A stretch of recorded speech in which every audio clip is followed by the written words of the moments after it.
arrancar leyendo algo que tú dijiste. Vale. Nunca te avergüences por mostrar tu alegría. Claro, esto es muy importante. Uno de los psiquiatras más grandes desde el punto de vista que ha habido, que fue el suizo Carl Gustav Jung, el que Freud puso todas sus esperanzas en él, pero él entendía que Freud se quedaba demasiado apegado al tema sexual, con el complejo de Edipo y el complejo de Electra. Pues Carl Gustav Jung fue el que elaboró el concepto de la sombra, ¿no? Lo que nosotros ocultamos porque no queremos reconocer, ya que a lo mejor en el entorno no es bien acogido. Y él hablaba de la sombra negra y la sombra blanca. Por ejemplo, mira, mi enfado, a lo mejor lo tengo que secuestrar, aunque pueda en un momento determinado tener sentido, porque en el entorno en el que estoy no es aceptado. Pero él hablaba también de la sombra blanca, es decir, elementos en la vida humana como pueden ser la alegría, que uno secuestra porque está en entornos donde la alegría está penalizada y donde le dices a una persona, las cosas están muy mal, no es para que estés tan contento, no es para que estés tan contenta, y la persona, por sentirse aceptada, secuestra eso, y a partir de ese momento le va a pasar una cosa muy curiosa, que es que cuando vea a alguien alegre va a sentir una repulsión inmediata por esa persona. Wow. Porque para rechazarse ella misma tiene que rechazar a otros, ya que la distancia que uno tiene consigo mismo es la misma distancia que tienes con los demás. Entonces la forma de rechazarte, de bloquearte, para que esa sombra blanca no emerja y no reconocer que la tienes tú, es echarla en la otra persona, es expulsarla, es sentir aversión, y al hacer eso tú vas poniendo una capa más sobre tu propia alegría para que no aflore. Así que hay que sacar... Sí, hay que sacar la alegría porque, a ver, yo creo que el ser humano cuando conecta con su verdadera esencia es alegría. ¿Por qué es alegría? Porque es gratitud, y la gratitud va ligada a la alegría, va ligada a la sonrisa, incluso momentos de dificultad. Entonces, considero que sí, que es lo natural. Creo que lo antinatural es la falta de alegría, lo cual no quiere decir que uno tenga que estar alegre en todos los momentos, en momentos muy duros de la existencia, y hay que respetar la tristeza, el dolor, etcétera, etcétera. Ahora bien, luego buscar esa renovación, esa recuperación para expresar la alegría que desde mi punto de vista es parte de nuestra naturaleza más profunda.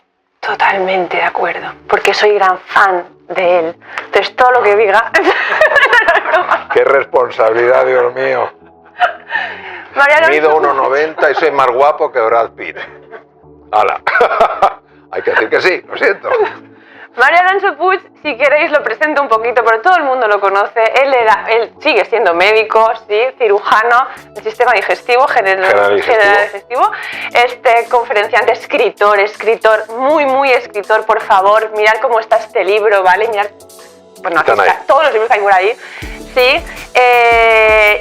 Y me encanta la trayectoria como que has hecho en tu vida, como que has pasado de alguna manera, ¿vale? Así como del hacer, ¿no? Del bisturí, te diré, ¿no? Del hacer a la palabra escrita y hablada y al silencio un poco, ¿no? A la meditación, al mindfulness, porque hablas mucho ahora del mindfulness.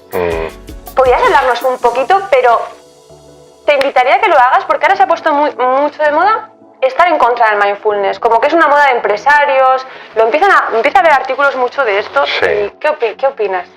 Vamos a ver, yo creo que el camino de la madurez que todo ser humano recorre le lleva del hacer al ser. Y entonces cuando llegas al ser, se trata de hacer desde el ser, no de hacer para ser. Pues uno reconoce en su ser que es completo. Y esto es de todo ser humano. ¿Qué ocurre con el tema del mindfulness? Vamos a ver, yo tengo la suerte de que cuando yo trabajaba como cirujano en Boston, un cardiólogo que trabajaba en el hospital enfrente de mi universidad fue el primer científico en el mundo que investigó los efectos del mindfulness en la salud física. A él como cardiólogo solo le interesaba el tema de la salud, cómo gestionar, cómo ayudar a sus enfermos a que gestionaran mejor la hipertensión arterial. Es lo que a él le inquietaba. Fue la primera persona que viajó al Himalaya con instrumental científico, con un permiso por el actual Dalai Lama, y estuvo haciendo registros de los monjes muy sofisticados, luego volvió a los Estados Unidos y con la esencia de lo que había aprendido, con personas del país, hizo estudios para ver si se podían replicar los efectos a nivel cardiovascular y efectivamente se replicaron.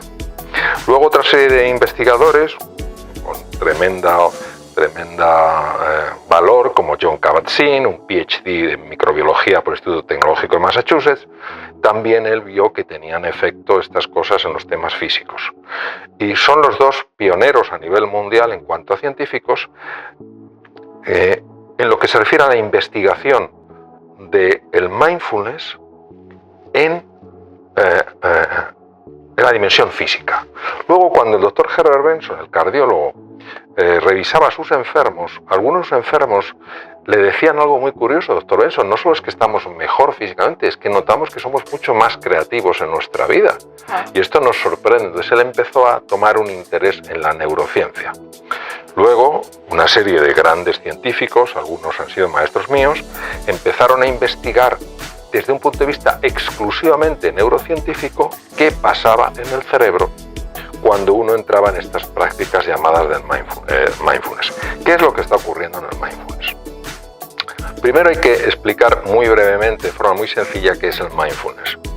El mindfulness es la expresión inglesa de dos conceptos que vienen del budismo, que son shamatha y vipassana.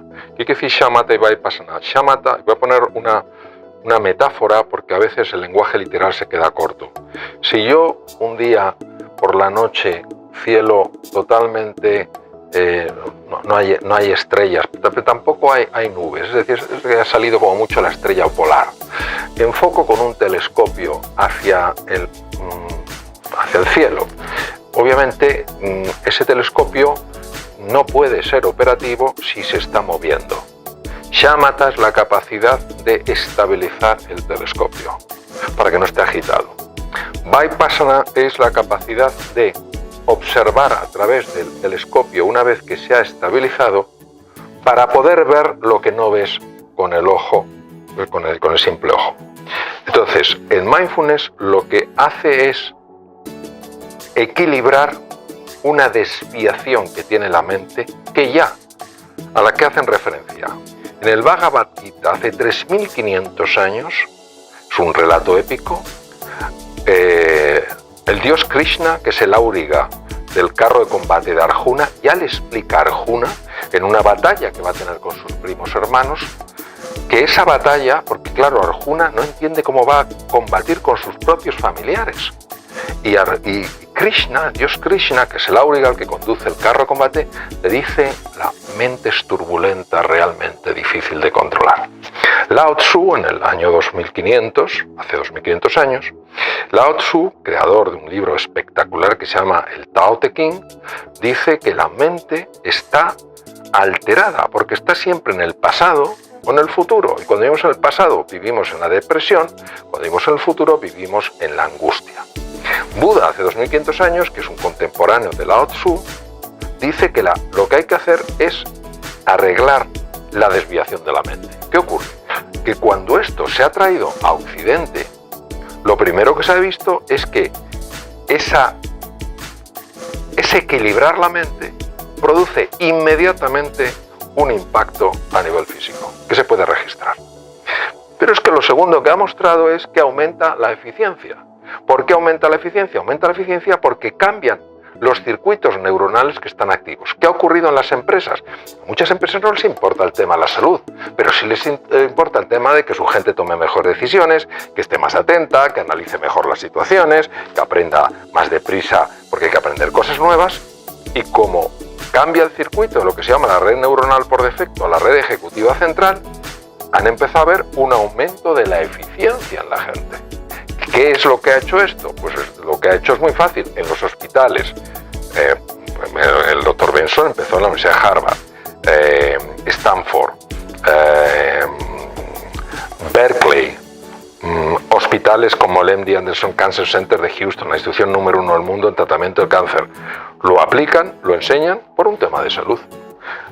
Instituciones en Silicon Valley que necesitan gente eficiente, gente que gestione bien la presión, etcétera, lo aplican. ¿Qué es lo que está pasando? Pues está pasando un poco lo mismo que los másters y el coaching. Que claro, que tiras una piedra y aparece un máster, aparece un coach. Entonces, ¿qué es lo que ocurre? Que se está, primero, que a veces las personas que enseñan estas metodologías no tienen formación suficiente, número uno. Entonces, es que tiene una formación de un cierto rango. Número dos, tampoco lo puedes presentar como si fuera la solución del mundo mundial, como la panacea. Tú haces esto a 10 minutos de silencio al día y toda tu vida se transforma. No, una parte de tu vida se transforma, pero tienes que hacer otras cosas. Tienes que poner esfuerzo en lo que hagas, tienes que poner foco, tienes que cuidar tu lenguaje, tienes que cuidar tus relaciones. Es una ayuda, no es la panacea. Y esto es lo que ha producido, desde mi punto de vista, una cierta controversia. Pero no es una controversia contra lo que es el mindfulness o el impacto del mindfulness, porque es que es tan rotundo que basta estar un poquito al día de esto para darse cuenta que sí. Es a veces el uso que se hace de esto, la manera en la que se transmite, la manera en la que se comunica, y ahí es donde yo creo que se falla. Por favor, ¿podrías explicar un poquito la apatía? Porque yo creo que es un tema... Sí. La apatía es un tema que me pidieron cuando participé en la Ciudad de las Ideas en México, que es uno de los eventos más impresionantes en los que he estado y donde además tuve la suerte de compartir escenario con un queridísimo amigo como Eduard Punset, ¿no? Y recuerdo, a él le pidieron que hablara del desamor y a mí de la apatía. La apatía es la inercia que el ser humano muestra, que el ser humano expresa como justificación para no tomar la acción que necesita. Es decir, es algo que uno se genera para no moverse, porque el moverse le genera demasiado miedo como para hacerlo. Pero no consideremos que la apatía es sencillamente la inercia y tal, no es que el cuerpo, no. Casi todos son procesos mentales. Y además tú decías que a veces es aprendida esa apatía. Claro, por supuesto, lo mismo que la impotencia es aprendida, lo mismo que la desesperanza es aprendida. Es alucinante la cantidad de cosas que se aprenden y que luego uno integra como si fueran suyos estructuralmente y uno dice, yo soy así. Me acuerdo una vez en mi consulta, cuando yo ejercía la clínica, que vino un chico bastante joven y vino así como muy nervioso, ¿no? Un adolescente. Y le digo, siéntate, ¿qué te pasa? Y dice, no, en realidad no me pasa nada. Bueno, tengo alguna molestia en el estómago, pero es normal. Yo no paraba de hablar, pero es normal porque soy muy nervioso, todos somos muy nerviosos. En mi casa mi madre siempre ha dicho que somos muy nerviosos. Le dije, alto, me toca a mí. Digo, una cosa es que tengas nervios y otra cosa es que seas nervioso. Porque si yo tengo nervios lo puedo cambiar. Si tengo una fealdad en la oreja me puedo operar de la oreja. Pero si yo soy feo, no puedo hacer nada. ¿Me explico? No puedo hacer nada. Entonces, el problema muchas veces es que esos momentos de sensación de impotencia, incapacidad, desesperanza, se convierten en yo soy incapaz y siempre lo seré. Y al utilizar un verbo ontológico, la ontología es la ciencia del ser, es parte de la metafísica, al utilizar un verbo ontológico como es ser, tú estructuralmente te defines así. ¿Cómo lo voy a cambiar? Si es quien soy. Pues no es verdad, no es quien eres. Es quien te crees que eres, pero como no vivimos al nivel que somos, sino al nivel que creemos que somos, ese es el drama. Ese es el drama. Hablando del ser, y antes que has nombrado a Jung, el alma, ¿qué opinas? ¿Qué pasa con el alma? Para mí es indiscutible que el alma es una realidad en el ser humano. Para mí hay tres realidades en el ser humano, que son el cuerpo físico, la parte material, el alma, la parte espiritual, y el puente entre cuerpo y alma, que es la mente. Es decir, la dimensión, fuera de temas religiosos, la dimensión sutil, la dimensión energética, la dimensión más profunda, más sabia, más creativa, es la dimensión espiritual. En el ser humano, esa dimensión espiritual, al integrarse en el campo físico, necesita algo de una naturaleza única que pueda integrar lo sutil con lo grosero, lo que se dice las frecuencias no hercianas con las frecuencias hercianas. Y eso es la mente. Por eso la mente tiene tanto poder, porque conecta con el cuerpo y toca la energía del alma. Entonces, para mí, el alma es eso, es nuestra verdadera realidad, nuestra dimensión. Cuando hablo de alma, hablo de consciencia, es decir, de capacidad de darte cuenta, de capacidad de ver, hablo de capacidad de crear. Lo que pasa es que desde mi punto de vista, nuestra alma está fundamentalmente dormida y ha de pasar, por distintas razones, por esta experiencia física para despertar y reconocerse en su verdadera dimensión. Y su reconocimiento en su verdadera dimensión es el reconocimiento de que el alma, la consciencia, es solo dos cosas: sabiduría y amor. Por eso, grandes seres humanos, como puede ser Jesús, decía: se os examinará en el amor. Pero claro, cuando hablamos de amor, no estamos hablando de un sentimiento. Porque claro, a mí si me examinan por mi amor a mi mujer o a mis hijos, voy a sacar muy buena nota. No, a mí se me va a examinar en el agapé. ¿Qué es el agapé? No es ni eros, el amor a mi pareja, ni es filia, el amor a mis amigos o a mis hijos. Es un amor que no es sentimiento, es una elección.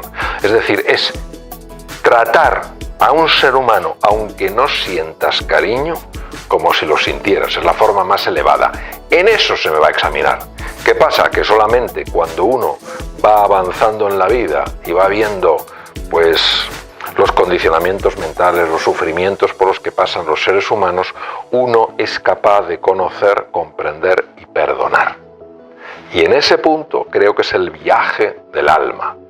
Por eso para mí una persona que está madurando es una persona cuya alma está creciendo. Y de hecho, desde mi perspectiva siempre, porque es un campo obviamente muy personal, cuando la vida nos manda cosas que no nos gustan y que todos, yo el primero, a ser posible rechazamos, nos lo manda no para fastidiarnos, sino porque aunque nosotros no lo queremos, nuestra alma lo necesita para crecer.